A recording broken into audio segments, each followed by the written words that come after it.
Good morning, beautiful people.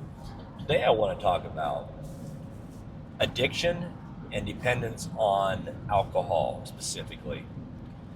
So, I have an interesting relationship with alcohol.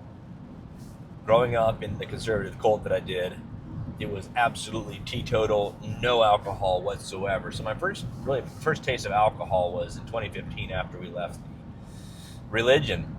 And it was interesting because it felt heart opening, it felt fun, it felt expansive, and we could try this new thing. And as a person that loves to taste, loves to explore flavors, alcohol is a wild world of exploration, especially with like the craft beer scene. I had an app where I was checking in all my beers for a long time, all the unique different IPAs I had tasted, and I had several thousand beers that I had categorized that I tasted, and many, many more that I didn't even put in the app. I was deep into that. So I drank a lot and numbed a lot as well. At first, it was simply for enjoyment of the drinking experience. Then I found myself in about 5 years ago, about 2020, I was drinking large volumes of alcohol to the point of, worried about my liver or worried about that kind of thing. Because I could just drink anyone under the ground pretty much at that point. Very little effect on my mental acuity.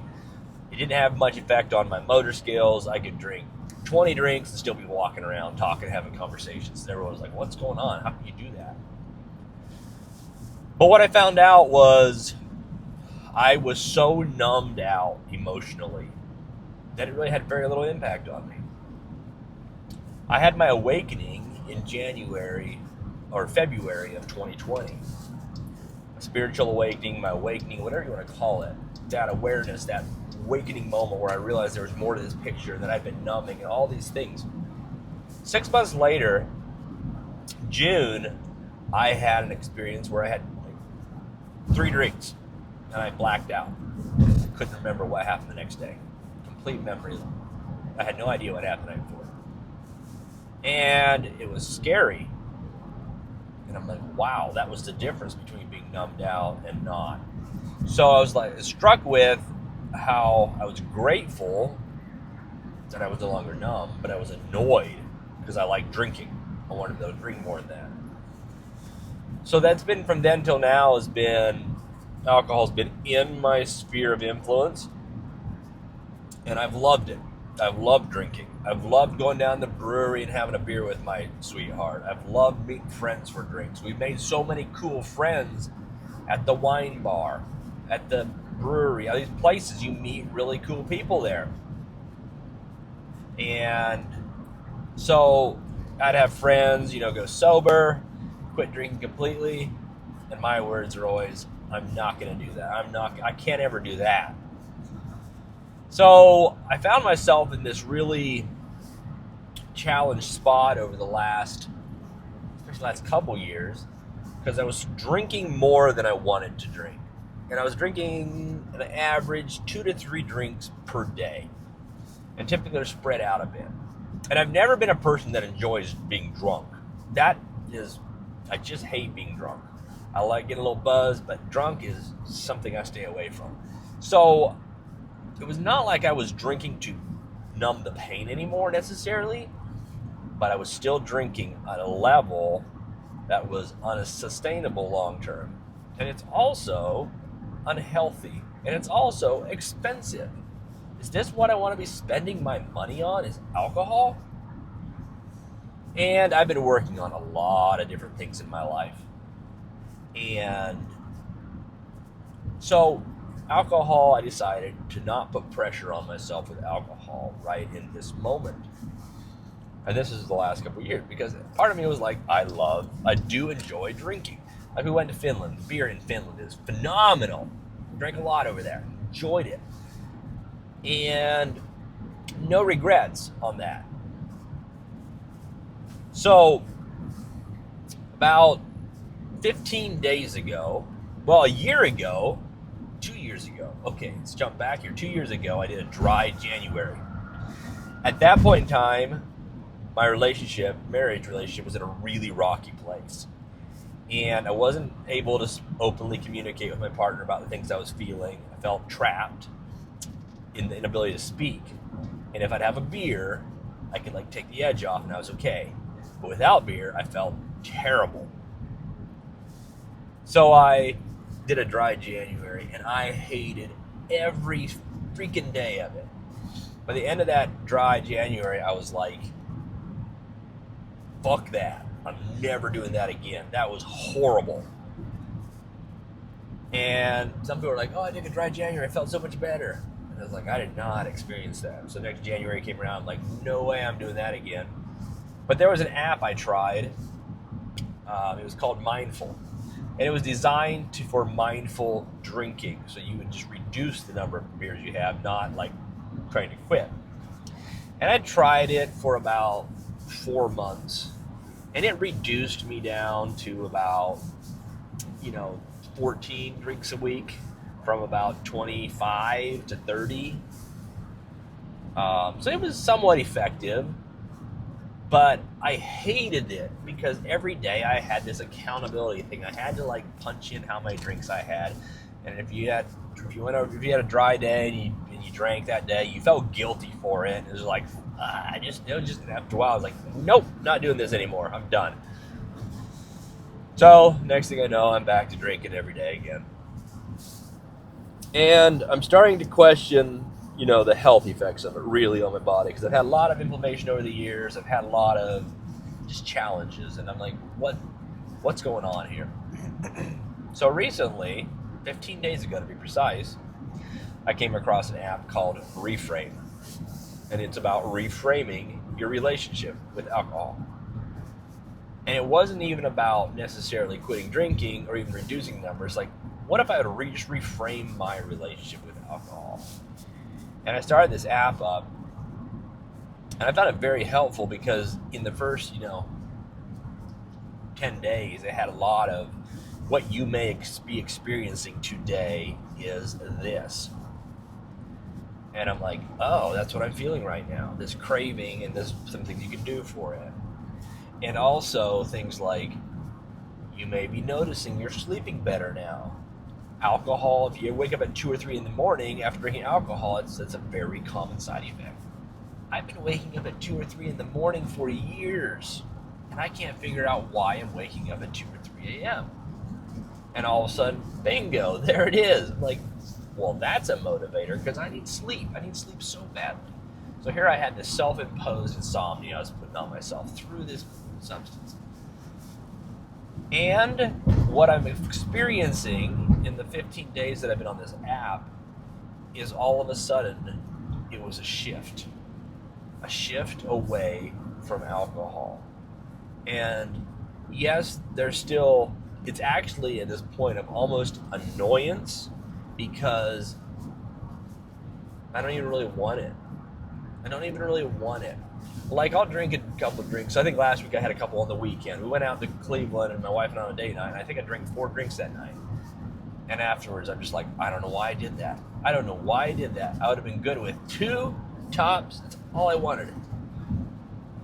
Historically, Aaron would have had 8 to 10 drinks that night. And for some reason, and I don't understand it, because it's impacting me again a lot more than it used to. But not in a good way. It just takes away my clarity, takes away all these things. And so, why am I sharing this story with you guys? It's a story of, I had an addiction. So 4 months ago, I told my wife, I believe I'm an alcoholic, or I'm addicted to alcohol. When I look at how hard it is for me to quit, I'm an alcoholic.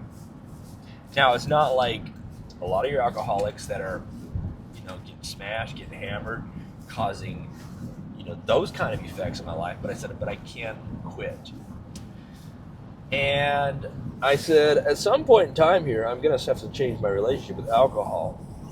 I'll be working with coaches. I'm like, sometime I need to talk about this here.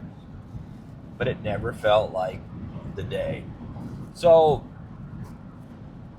but what I've seen in my life, so alcohol addictions We go lean on addictions because they work. They work. Alcohol helped me as a tool numb pain when I didn't have good tools to numb the pain. But as I worked on the other portions of my life, started developing tools for when I am feeling the pain, somatic tools, tapping, breath work, all these different things that actually work. All of a sudden, when I felt the pain, I could start going to other places. Another thing that really changed was the realization, and this is like on a soul level realization, because I've known this for a long time in my head, but when you're feeling something, the pain, if you feel it fully, you move through it and you get to the light on the other side. When you numb it, you keep it in your body and it never leaves. So it keeps you in pain for a long time. So while picking up the drink to numb the pain may help you temporarily, it prolongs the pain for days, months, or even years in your life. And it's actually keeping you from your goals and your dreams. So I am right now in this early stage of the reframe around alcohol. And there's actually a real grieving process that's happening within me right now, because I truly enjoyed those years of social drinking to the level that I did. It was a lot of fun. We had a lot of good times. We had a lot of laughs. Yeah, there were some nights where I drank too much and I had regrets on how much I drank. But it's grieving. It was a friend of mine. It was a time in my life, a time that I got to experience something that I don't believe I'll ever live in again. Now, I'm not, at this point, not saying I'm going totally sober. That doesn't feel like the path. But I could see it going there with where I'm at today. And the one reason, to me, the hardest thing at this point is the friends that I have that we go hang out at the bar with. That's the hardest thing for me, because I want to hang out with those people still. I love some of those people so much.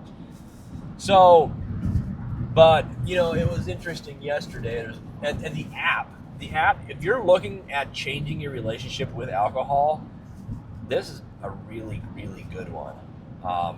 Because every day it takes you, maybe 5 minutes to check in with a little reading, a motivational quote, like the story today came from the app. And, some of the things it's teaching me about alcohol and what it actually does to your body. Yeah, I've listened to a lot of podcasts on the effects of alcohol on the body and all these things, but it's this is like really specific little tidbits every day. And it's like you start realizing what you are doing, the life you are giving yourself by reducing the dependency. And that starts being really motivating on a day-to-day basis. And I signed up for the 30-day trial. I figured I'd cancel it once I got to 30 days. We'll see. We'll see what I do. Maybe I will, maybe I won't. But right now, I'm feeling really good about my life, because I'm at this point in my life where I'm done letting my life dictate me. And I don't want to have a substance dictating my life. So I would be glad to talk to anybody that's struggling with dependency on a product. I'm not an expert, but I have a deep understanding of kind of the psychology behind what creates these dependencies, and why white knuckling it and cold turkey is not necessarily the best path forward for a lot of us. For some people, that is the path. For some people, it's AA. For some people, it's 12-step programs. For some people, it's these completely 100% abstinence. But my path has been different than a lot of people's. So just thought I'd share that portion of my journey with you guys. I know it's a longer video here, and I hope it can help someone out there that is looking for their next step. Love you all.